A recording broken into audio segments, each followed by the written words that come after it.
આ સાથે આગળ વધીએ. વિલિયમ ઓનિલના મયુરેશ જોશી પણ આપણી સાથે જોડાઈ ગયા છે. મયુરેશ, ગુડ આફ્ટરનૂન. અને પહેલા આપનો વ્યૂ આપો રિલાયન્સની એજીએમ અને રિલાયન્સના સ્ટોક ઉપર. આફ્ટરનૂન વિક્રમભાઈ. નહીં, મારા હિસાબે આઈ થિંક જે રિલાયન્સની એજીએમમાં ખાલી ડિસ્કશન થયેલું in terms of new energy, green એનર્જીના હિસાબે અને જે 75,000 કરોડની કેપેક્સ પ્લાન્સ ની ઘોષણા થઈ, I think the street is a little bit perturbed with that. But I've got 2-3 points. પહેલી વસ્તુ આઈ થિંક જે જીઓમાં સિમિલર અનાઉન્સમેન્ટ થયેલી 4-5 વર્ષ પહેલા અને જે ડેવલપમેન્ટ થઈ જીઓમાં, I think market share gain થયું, જે ઇન્વેસ્ટર્સ આવ્યા અને નેટ ડેટ ફ્રી થઈ. I think green energy is the technology going forward. And I think a lot of a lot of countries are signing climate accords and a lot of industries are looking at carbon neutral companies. એ નથી કે O2C કારોબાર બંધ થવાનો છે. તો I think O2C business is going to continue and it is clearly going to transition towards the chemical part of the business, which is also relatively greener in nature compared to the oil part. અને ત્યાં I think જે Aramco સાથે deal છે, an expectation in terms of whatever funds will come through, I think that will obviously be helpful in terms of consolidated balance sheet. અને જે debt લેવાની છે એ અગલા 3-4 વર્ષમાં છે. તો I think it's not a consolidated debt upfront. બીજી વસ્તુ retail અને જે જીઓનો કારોબાર છે, I think a significant contribution મુકેશભાઈને કીધું કે I think એમાંથી આવશે EBITDA લેવલ ઉપર. રિટેલમાં specifically 3 times more turnover in the next 3 years, 1 crore participants to be added. Jio might take similar stories building up. I think with Jio, Airtel and Idea, I think Jio, Airtel gaining maximum number of subscribers. Enterprise solution, digital solutions, and જે technology પાછળ છે, along with the Jio Google smartphone જે આવશે ગણેશ ચતુર્થીને દિવસે, I think game changing event છે. તો I think you have to probably look at it કે જે પણ ખર્ચો થશે in terms of capex for new businesses, applications are diverse globally and locally as well. જે 5G ટેકનોલોજીની આપણે વાત કરતા હતા, I think that gets developed as well. I think જે China plus one ની એક expectation છે, not just in terms of 5G technology, but all the green energy ventures as well. I think that can be a game changer over the next few years. And analysts always peg Vikram by 3-5 વર્ષની balance sheet પહેલા. તો મારા હિસાબે I think even if the expense goes now, 4th year I think the numbers will start coming from, and 5th year I think exponential growth જોવા મળશે. And who knows, maybe you get a bunch of investors. આજના તારીખમાં જે fund managers છે, I think they are very, very focused in terms of ESG investing. And if the company follows that in terms of being carbon neutral, I think fund portfolios globally now I think top list પર પણ રહેશે. So I think long term call છે, લાંબ ગાળાનો call છે, but I think એક definite pick છે જેના પાસે પણ હોય, I think definitely hold કરો, because whatever they have done is going to be a game changer in the next few years.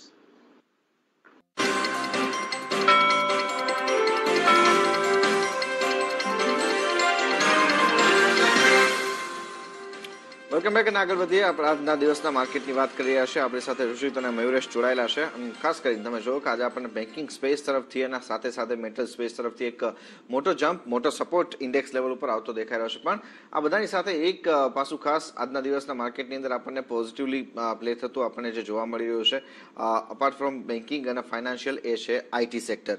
એક્સેન્ચરના જે પરિણામો આવતા દેખાયા છે અને જે પ્રમાણેનું ગ્રોથ ગાઈડન્સ તેમણે આપ્યું છે, એને લઈને આજે બધા જ આપણા આઈટી કાઉન્ટર્સમાં બુસ્ટઅપ થતા જોવા મળ્યા છે. પેલું કાઉન્ટર જો તમે અહીંયા ઇન્ફોસિસનું છે, જ્યાં આપણે ખાસ ફોકસ રાખીશું. સાથે વિપ્રોના ફ્રન્ટ ઉપરથી પણ આપણે જોઈએ, જે આપણે ગઈકાલે પણ ચર્ચા કરી હતી, ત્યાં આપણને એક મોમેન્ટમ છે એ ઉપરની સાઈડના હવે રિઝ્યુમ થતા જોવા મળી રહ્યા છે. મયુરેશ, આપનો વ્યૂ શું બની રહ્યો છે આઈટી સ્ટોક્સ માટે? કારણ કે એક્સેન્ચરના જે ગાઈડન્સ આવ્યા છે, એનો મતલબ ક્લિયર અહીંયા થઈ રહ્યો છે કે આપણે આઈટી કંપનીઝ માટે પણ આગળનો રસ્તો જે છે તે વધારે મજબૂતીનો દેખાઈ રહ્યો છે. બહુ સ્ટ્રોંગ કોમેન્ટરી હતી એક્સેન્ચરની. આઈ થિંક જે રેવન્યુની એક ગાઈડન્સ છે, I think that has clearly surprised the street. And what you're probably expected to see in terms of even the bench strength, I think જે appointments થયા છે in terms of employees, they've actually grown couple of quarter on quarter. So I think order book is increasing. અને જેવી રીતે I think IT sector અને outsourcers માટે, I think which all our major companies are major outsourcers like Accenture, I think strong benefit થશે. I think 2-3 પાસાઓ છે. I think revenue growth expected to be extremely strong. એ dollar ટર્મ્સમાં હોય ને તો કોન્સ્ટન્ટ કરન્સી ટર્મ્સમાં હોય. બીજી વસ્તુ તમે જો કે ઓર્ડર બુક્સ જે છે, I think they have grown at an exponential pace in the last few quarters. અને એક્સપેક્ટેશન એ જ બાંધીને રાખાય કે even in a post covid world ઘણી બધી ડિજિટલાઇઝેશન થશે. With digitalization taking place, I think if digitalization as a percentage of revenue share, that has also taken significant portions. અને એના માટે I think જે EBIT margins છે they probably get maintained. And attrition is controlled because of the diverse nature of orders and the order book that looks very, very strong as well, which props up utilization level above 80-85% ex trainees as well. So, हमारे सब I think strong cash flows, dividend yields to अच्छे rupee depreciation also probably aids as a tailwind to these companies. And આ બધા factors favor માં છે. So definitely I think IT sector is a sector that should have I think एक multi-quarter bull run માં છે. મારા હિસાબે so you can pick and choose the best names because I think corporate governance I think કઈ જ issue નથી. I think કઈ પણ company within the top tier or even within the second tier name. So I think Infosys, TCS, you can probably look at Persistent, you can look at Mindtree, KPIT Technologies. I think ઘણું બધું choice છે આમાં. So I think IT sector is the flavor અને મારા હિસાબે I think irrespective of the market moment, I think જે લાંબા ગાળા માટે investors છે, I think all these stocks selectively looking at your risk reward can do exceptionally well over the next 4 to 8 quarters. થોડા દિવસમાં ઇન્ફોસિસના પરિણામો પણ આવી જશે Q1ના, તો એના પર પણ આપણી નજર હશે. પણ થોડી વાર પહેલા જ મયુરેશજી ગોડફ્રે ફિલિપના પરિણામો આવ્યા અને આ કાઉન્ટરે તમે જો એક શાર્પ અપમૂવ દેખાડી છે. 7% ઉછાળો અત્યારે છે અને રિઝલ્ટ આવ્યા બાદ 4.5%ની તેજી એમાં એડ ઓન થઈ છે. કારણ કે આપણે આઈટીસી ગોડફ્રે ફિલિપ સાથે મુલવતા હોઈએ છીએ, પણ પહેલા ગોડફ્રે ફિલિપના પરિણામો તમને કેવા લાગ્યા અને શું રોકાણ કરી શકાય? Frankly, I think બીજા કોન કોલ્સ ઉપર હતો નીતાજી, તો I did not get the time. So I think granular details, results કેવા હતા, I think difficult to say. But yes, I think momentum જબરદસ્ત છે. પણ પાછું I think it's the whole thing, right? I think જે taxes છે, volume growth કેટલી થશે, will this volume growth be sustainable going forward? Whether they'll be able to protect their EBITDA margins going forward as well. What if government has some further regulations coming in through? So મારી હિસાબે I think આ બધા headwinds છે. તો I've not looked at the results very, very frankly. પણ આ બધા headwinds માટે મારા હિસાબે I think RTC has been a strong underperformer કારણ કે cigarette business contributes significantly to its EBIT આજની તારીખમાં પણ. તો મારી હિસાબે I think momentum play definitely રહી શકશે Godfrey Philips. But fundamental reasons like these can pose as headwinds over a longer period of time. ત્યારે મયુરેશજી, અશોક લેલેન્ડ તમે જો પરિણામો બાદ, મારુતિ સુઝુકી તમે જો એક સપ્તાહના ચાર્ટ પર કેટલા સ્ટ્રેન્થ સાથે આગળ વધી રહ્યા છે આ ઓટો સ્ટોક્સ, તો મારુતિ અને અશોક લેલેન્ડ, કારણ કે આવતા સપ્તાહ 1 તારીખે આપણે ઓટો વેચાણના આંકડા પર નજર તો રહેશે, પણ બંને કંપનીઝ તમને કેવી લાગે છે? Very good set of numbers, Ashok Leyland. I think expectation પણ હતું, but I think they delivered much more than the expectation itself. બીજી વસ્તુ કોન્કોલમાં જે આવી એ છે કે I think MHCV માં market share is almost 60% at this point of time. તો મારી હિસાબે I think they are gaining market share at the behest of other competitors. બીજી વસ્તુ તમે જો કે I think જે expectation આપણે બાંધીને રાખ્યા છે, the entire theory specifically MHCV માટે will be all boiling down to the scrappage policy. જેવી રીતે અનાઉન્સ થશે I think a major part of trucks, MHCV હોય, LCVs હોય, dumpers હોય, trailers હોય, backhoe loaders હોય, I think a substantial part will come off the market. અને એટલા માટે I think ઘણી બધી pre-buying થઈ શકશે in the coming quarters to come as well. તો મારી હિસાબે I think scrappage policy plus expectations in terms of the cost optimization કર્યું છે કે હવે margins અહીંયાથી ઘટે નહીં. So Ashok Leyland valuation as well as expectation in terms of all these things turning positive works in their favor. So yes, I think stock can really do well if all these things play out over the next few quarters. Albeit, I think આજે quarter હતું, I think April, May, though I think we saw partial lockdowns, ક્યાં I think issues થઈ શકાય. But I think over the next few quarters, especially second half થી recovery આવી શકાય. Same is the story for Maruti. I think the footfalls ઓછા થયેલા because of this partial lockdowns. Expectation જે છે I think second half ની recovery માં છે. આજની તારીખમાં પણ across variants, entry level હોય or premium sedans હોય, એમાં I think મારુતિની જે I think એક positioning છે plus જે pricing related અને after sales service ના જે aspects છે, that clearly play out. For the sector as a whole, input costs have gone up. So I think price increases have been taken by not just Maruti, Ashok Leyland, but all the competitors very well to protect EBITDA margin. So thodu volume upper impact definitely outside, if you ask me, for this month, both partial lockdowns as well as price increases that have happened.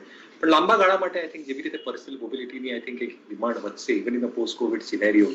I think Maruti is a qualitative portfolio story as well. So I think થોડી price strength હજી આવા તો મારુતિમાં I think it's already done that. તો જેના પાસે hold કરો થોડી price strength આવશે તો definitely હજી તમે I think accurate કરી શકશો because at Willibongi we believe in the policy of pyramiding.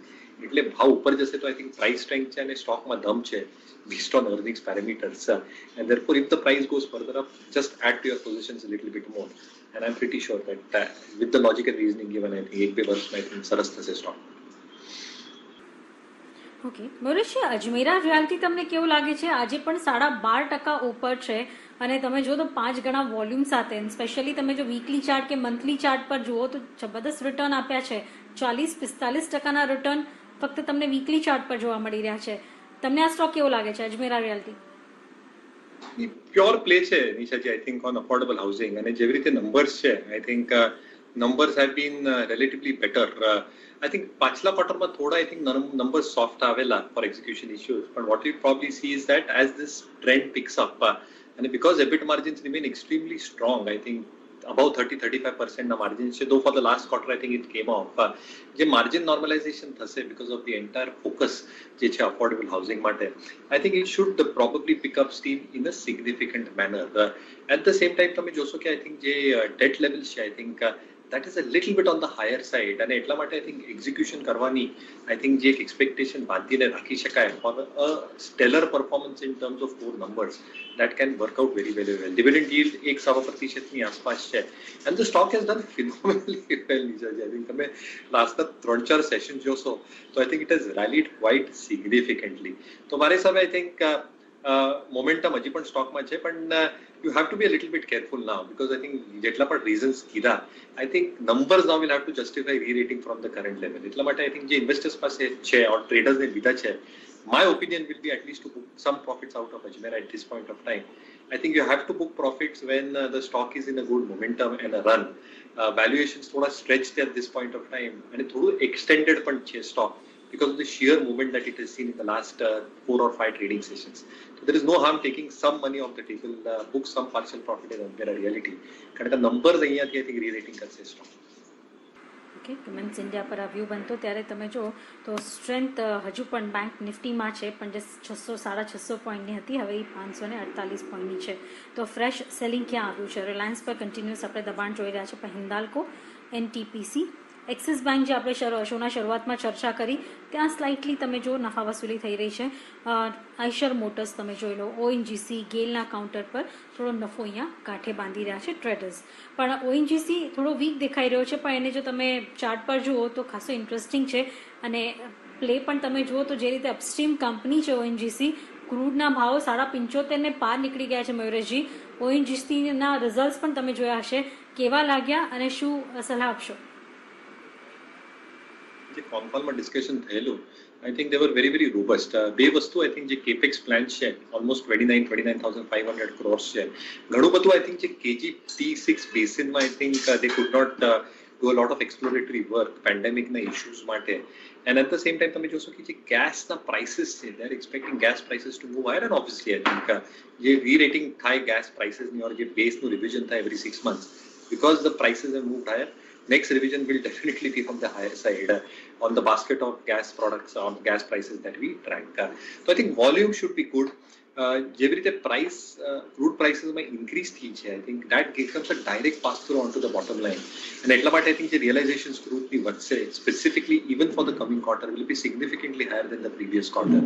Gas pricing વધશે એટલા માટે જે ગેસનું પણ પ્રોડક્શન છે that should also show significant amount of traction, અને લેવરેજ વિલ પ્લે આઉટ કારણ કે આઈ થિંક જેટલી પણ કેપેક્સ છે that will obviously going to gate spread out over the next couple of years at this point of time, and dividend yield સરસ જ છે.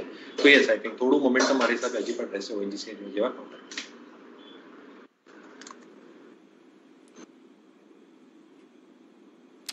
Okay, એની સાથે આઈજીએલના જે આંકડાઓ આવતા દેખાયા હશે, મયુરેશ એને આપ કેવી રીતના જોઈ રહ્યા છો? સ્ટોક પરિણામ બાદ થોડોક આપણને દબાણમાં આવતો દેખાયો છે. I think you have to take it with a pinch of salt. I think the larger sub logic is government initiatives are backing that 6% થી 15% પર લઈ જવાનું છે in terms of contribution of city gas distribution players and use of cleaner fuel compared to fossil fuel at this point of time.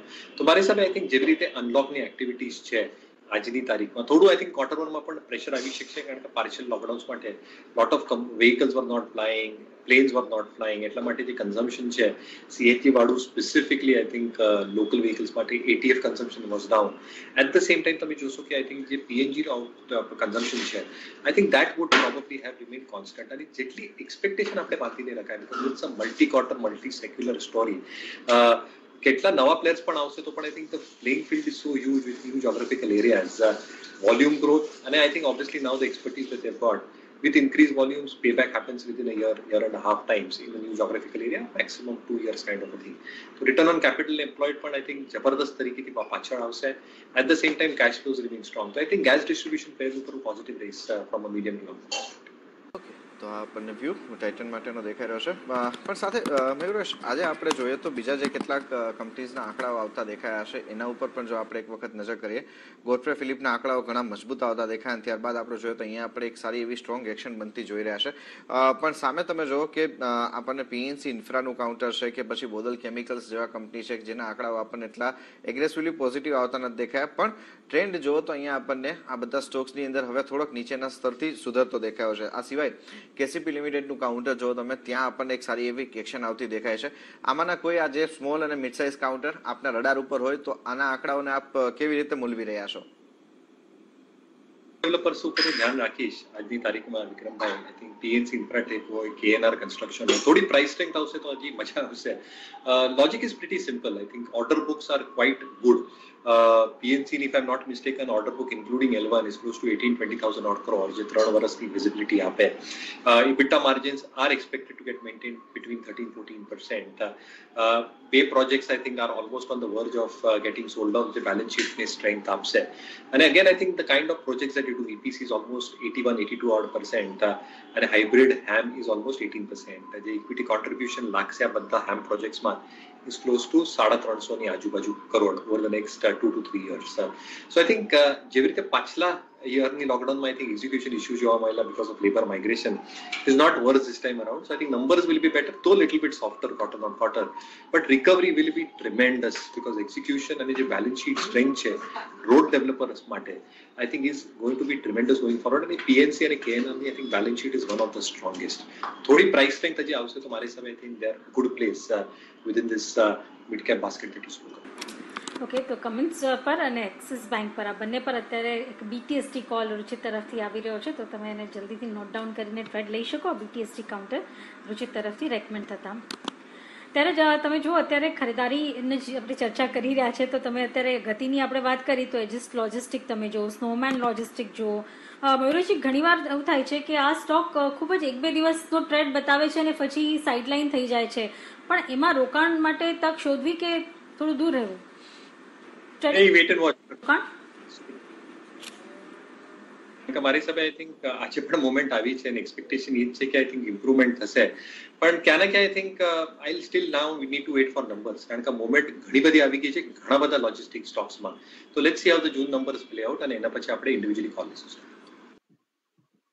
PST ટીલર્સ tractors માટે થઈને આપણે જોયું પરિણામ બાદની એક શાર્પ મૂવ આવી, ત્યારબાદ આ સ્ટોક ઓલમોસ્ટ એક કરેક્ટિવ એક્શનના મૂડમાં જ દેખાઈ રહ્યો છે, જે હજુ પણ આપણને યથાર્થ રહેતું દેખાઈ રહ્યું છે.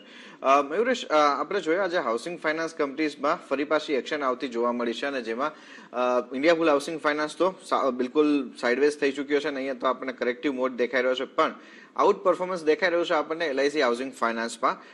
શું વ્યૂ બને છે આપનો LIC હાઉસિંગ માટે? કોઈ ટ્રેડ બની રહ્યો છે અહીંયા આપના તરફથી?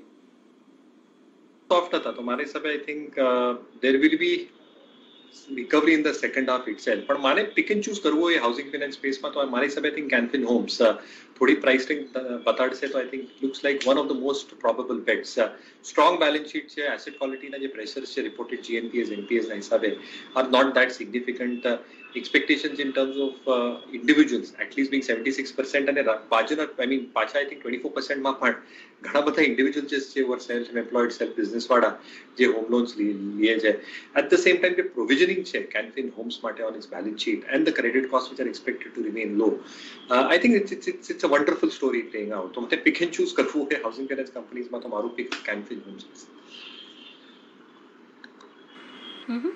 હાલમાં જ તમને યાદ હોય મયુરેશજી, આપણે સાંભળ્યું હતું થોડા મહિના પહેલાં, 1-2 મહિના પહેલાંની જ વાત છે કે સિમેન્ટ કંપનીઝે ભાવ વધારો કર્યો. હાલમાં લગભગ ગઈકાલે કે એક દિવસ પહેલાંના ન્યૂઝ હતા કે ફરી પાછા સિમેન્ટ કંપનીઝ ભાવ વધારો કરી રહી છે.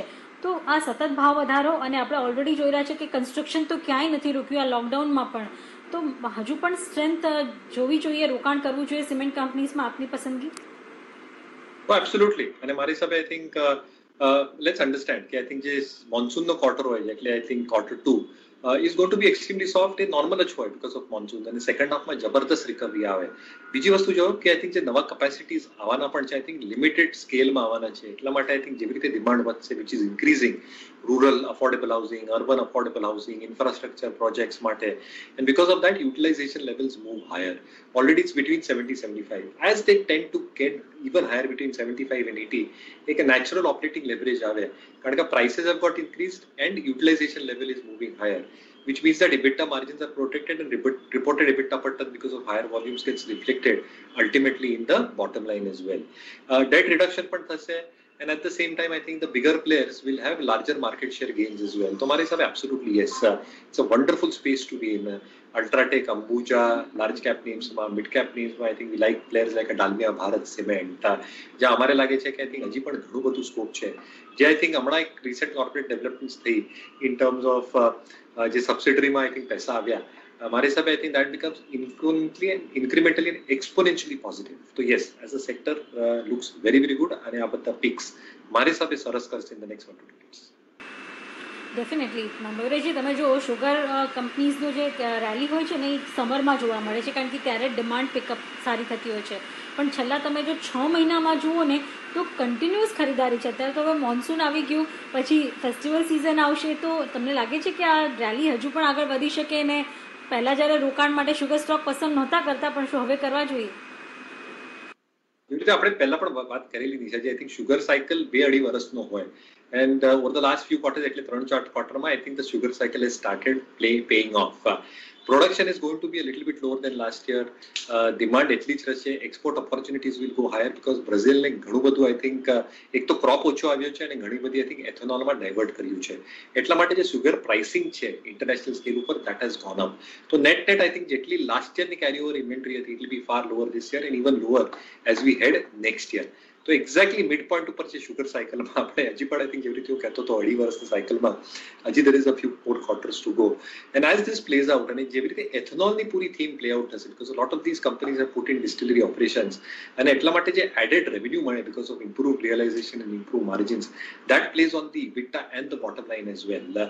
તો બહુ સ્વીટ સ્પોટમાં છે is how I put sugar counters અને મારા હિસાબે I think the better run player with low leverage players like Balrampur who's a leader is expected to do well. મારા હિસાબે દ્વારિકેશ પણ સરસ કરી શકાય within the space itself. Triveni has done exceptionally well અને જે proxy play છે sugar માટે Praj has given outstanding set of numbers. So મારા હિસાબે I think numbers will improve. Obviously elections આવવાના છે that is the only risk factor in Uttar Pradesh which is one of the largest states. તો એમાં FRP અને pricing કેવી રીતે હોય SAP specifically SAP pricing state advice price I think that will have a huge count in terms of how sugar stock will go forward and that's only happening in the second half. તો મારી હિસાબે I think હજી પણ I think steam અને હજી પણ sweet spot છે sugar stocks માટે in the next few quarters. થોડા સમાચાર શેર કરું ક્લોઝિંગ પહેલાં તો તમે જો મહારાષ્ટ્ર પહેલું રાજ્ય બન્યું છે જેણે અત્યાર સુધી 3 કરોડ રસીના ડોઝ આપ્યા છે એટલે વેક્સિનેશન ડ્રાઈવ જે છે ઘણું એક્ટિવલી મહારાષ્ટ્રમાં વધી રહ્યું છે અને અત્યાર સુધીમાં 3 કરોડ ડોઝ આપવામાં આવ્યા છે અને એ પહેલું રાજ્ય છે જ્યાં આટલી સંખ્યામાં મોટી સંખ્યામાં આપણે જોઈ રહ્યા છે વેક્સિનેશન આપવામાં આવી રહ્યું છે લોકો વેક્સિન લઈ રહ્યા છે કારણ કે વેક્સિન લીધા વગર કોઈ છૂટકો નથી તો તમે સેફ રહી શકશો અને તમે જો મહારાષ્ટ્ર ફાઇનલી જ્યારે આંકડાઓ વધુ હતા ત્યારે પણ પહેલા નંબરે હતું અને હવે જ્યારે રસી અપાઈ રહી છે એટલે કે વેક્સિનેશન થઈ રહ્યું છે એમાં પણ અત્યારે મોખરે જોવા મળી રહી છે 3 કરોડ ડોઝ તમે જો અત્યાર સુધી આપવામાં આવ્યા છે અને એમાં મયુરેશજી તમે જુઓ તો એક રિવેન્જ બાઇંગની આપણે ચર્ચા કરીએ રિવેન્જ શોપિંગની આપણે ચર્ચા કરીએ એમ રિવેન્જ ડાઇનિંગની અત્યારે એક ખાસી ટ્રેન્ડ ચાલી છે લોકોએ ઘણા વખતથી ઘરે જ બનાવીને રસોઈ ખાધી છે એટલે બહાર જઈને ખાવાનો ટ્રેન્ડ ખૂબ વધતો દેખાઈ રહ્યો છે સ્પેશિયલી 5-સ્ટાર હોટેલ્સમાં તમે જુઓ તો બુકિંગ્સ ફૂલ છે વીકડેઝ હોય કે વીકેન્ડ્સ હોય તમે જો કમ્પ્લીટ બુક આપણને જોવા મળે છે તો અગર કોઈ પાર્ટી પ્લાન કરવી હોય અથવા તો ડિનર માટે પણ જવું હોય તો એક સપ્તાહ પહેલાંથી બુકિંગ કરાવવી પડી રહી છે તો હોટેલ સ્ટોક્સ તમારા રડારમાં છે? એ ડેફિનેટલી એક અનલોક ટ્રેડ છે અને like the other unlock trades which have played out એ પણ એક અનલોક ટ્રેડ છે પણ અહીંયાથી આઈ થિંક મારા હિસાબે I think we are looking at the larger hotel players જેના લેવરેજ ઓછા છે because going forward I think they'll be better placed in terms of these capacities. So yes, I think the hotel companies છે બધી Indian hotel હોય, East India hotel હોય, they can do very very well going forward. કારણ કે I think globally પણ તમે જોશો, I think as borders have opened up, there is expected to be huge amount of spending that will come on travel as well. Travel થાય તો dining માં પણ થશે, apparel માં પણ થશે, તો I think એક multiplier effect થઈ શકશે in terms of vaccination drive picking steam globally and then locally as well. જેના કારણે I think hotel stocks should be on your radar. I totally agree.